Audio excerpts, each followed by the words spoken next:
সারা দেশে জেগে বসেছে শীত, বেড়েছে নিম্ন আয়ের মানুষের দুর্ভোগ। ঠান্ডার তীব্রতা থেকে বাঁচতে গরম কাপড় কিনছেন তারা। তাই সকাল থেকে রাত পর্যন্ত ফুটপাতের দোকানে ভিড় করছেন নিম্ন আয়ের মানুষ। ক্রেতাদের চাহিদা মতো বিভিন্ন দামে মিলছে শীতের নানান পোশাক। এদিকে বিক্রি বাড়ায় খুশি ব্যবসায়ীরা। সাভার থেকে শাকিল শেখের ছবিতে জহিরুল ইসলাম খান লিটনের রিপোর্টে বিস্তারিত জানাচ্ছেন রাশেদ আকন। কেউ কিনছেন সোয়েটার, জ্যাকেট, কেউ আবার চাদর, মাফলার আর কানটুপি। শীত বাড়ায় ঢাকা আরিচা, নবীনগর চন্দ্রা ও বাইপাইল আবদুল্লাপুর সড়কের ফুটপাতের দোকানে গরম কাপড় কেনায় এমন ব্যস্ততা মধ্যবিত্ত নিম্ন আয়ের মানুষের।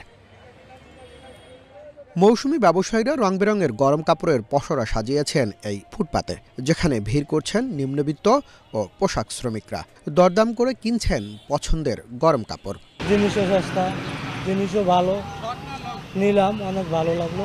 বাবা মা আমার সোয়েটার কিনে দিচ্ছে, এই সোয়েটার নিয়ে আমি অনেক হ্যাপি। শীতের জন্য আগের ভাগে পোশাক কিনতে এসেছি, শীতে দাম কম। শীত পড়ার আগে এই চাদর, সোয়েটার এগুলো কিনবো যাতে দাম বেশি নয়, কমে কেনা যায়। আমরা মাল নিয়ে আমাদের স্টলের সবাই ব্যবসায়ী বসি, মোটামুটি বেচা কিনে ভালো। ব্যবসায়ীরা বলছেন ফুটপাতের এই দোকানে কম দামে মেলে শীতের পোশাক। এবার শিশু বয়স্কদের কাপড়ের চাহিদা সবচেয়ে বেশি। আমরা শীতের সিজনে আসলে বিশেষ করে এখানে বসি, মোটামুটি বেচা বিক্রি হয়। ফুটের ভিতরে যেগুলো মাল আছে এগুলো মার্কেটেও মিনিমাম ভালো ভালো মার্কেটেও পাওয়া যায়। সিজন পড়লে পরে 10,000, 15,000, 20,000 পর্যন্ত বিক্রি হয়। কাস্টমার আসে মোটামুটি, কারণ শুক্রবার বেচা কিনে বেশি হয়। শ্রমিক নেতারা বলছেন শ্রমিকদের কেনাকাটার একমাত্র ভরসা এই ফুটপাত। তুলনামূলক কম দামে কাঙ্ক্ষিত পণ্য পেয়ে খুশি তারা।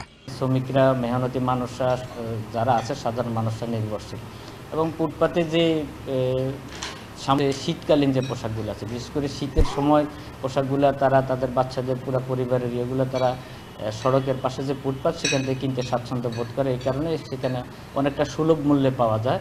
সারা দেশে শীতের তীব্রতা আরও বাড়বে বলে জানিয়েছে আবহাওয়া অফিস।